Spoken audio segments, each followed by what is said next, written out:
Salut à tous et à toutes, bienvenue à ce nouvel épisode d'On creuse la question. Je m'appelle Gabrielle Toin et toujours avec moi, le formidable Martin Carly qui est encore prêt à nous transmettre ses connaissances sur les minéraux critiques et stratégiques. Salut! Salut Gabrielle, t'as bien dit formidable? Tout à fait, formidable. Parfait. Mais là, si tu permets Martin, aujourd'hui, on aborde un sujet crucial, c'est l'économie circulaire des minéraux. Mais avant d'aller trop loin, j'aimerais que tu m'expliques c'est quoi le concept d'économie circulaire. Bien, évidemment, le mot le dit, circulaire. Donc, on va essentiellement venir boucler la boucle. Donc, l'économie circulaire, c'est essentiellement un modèle économique qui vise à optimiser l'utilisation des ressources, tout simplement.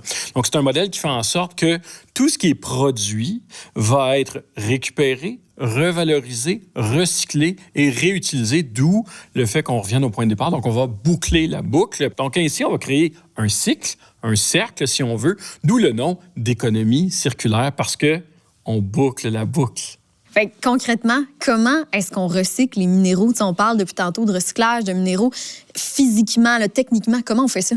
Bon, OK. Ça, c'est une excellente question. Évidemment, c'est un processus qui est complexe, qui dépend du type de minéraux en question. Parce que, c'est de la chimie, là. Donc, tout minéraux sera différent, bien entendu.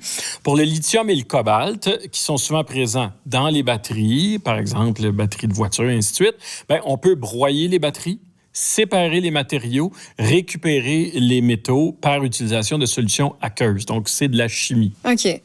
Oh!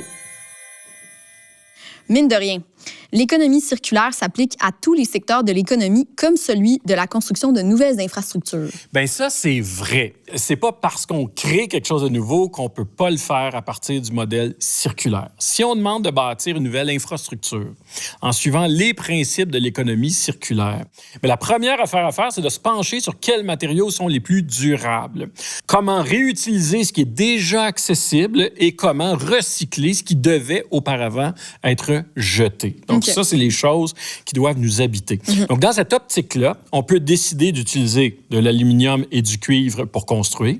On peut minimiser les pertes et utiliser des minéraux recyclés et donc diminuer, voire carrément éliminer la nécessité d'extraire de nouveaux minéraux, tout simplement. C'est comme un effet domino rendu là. Oui, si on veut.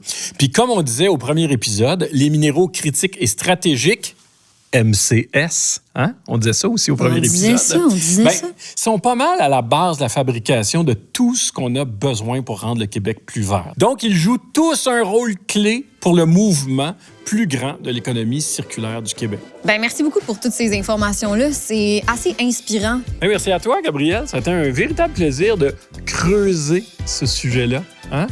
Merci. Merci à vous d'avoir été là.